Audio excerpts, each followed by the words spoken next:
So guys, today I want to show something how to read and interpret the numbers written on the tires so that it will help you when going to purchase a tire, ununue the correct tire. So I have this Bridgestone tire right over here. I'm going to illustrate using it. The numbers zenye zikuwa zimeandikwa kwa tire. Where are the numbers? These are the numbers. The 225, 45, R19, 92W. So I'm going to show you hizi numbers zinakuwa zikimaanisha nini. The 225 is the width of the tire. This one is the 225 millimeter. Hii unono ya tire hapa. And then we have the 45. It's 45%. 45 ni aspect ratio.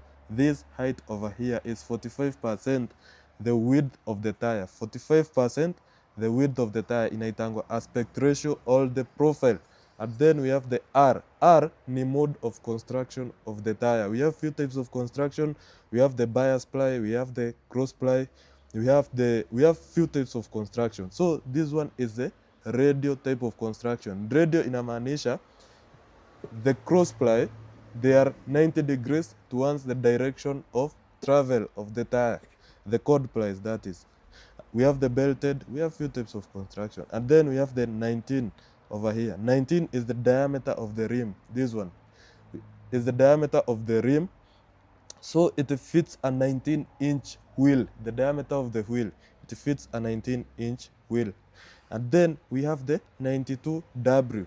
92 is the load index. Ina represent number ingine in pounds.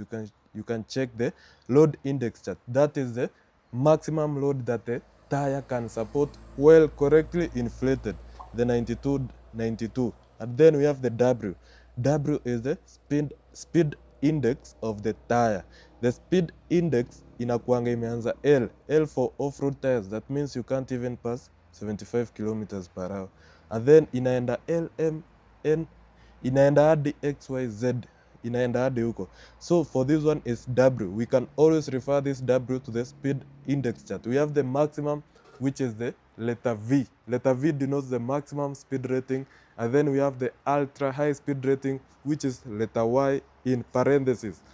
Also, kitu sijaonyesha, if tire ni run flat, utajua aje. Utajua imeandikwa hapa. Inakuwa imeandikwa hapa. You can see this 235 55Z. So this Z after the 55 it means that the tire is run flat, either F or Z. So that's how you know the reading on the tire. Thank you.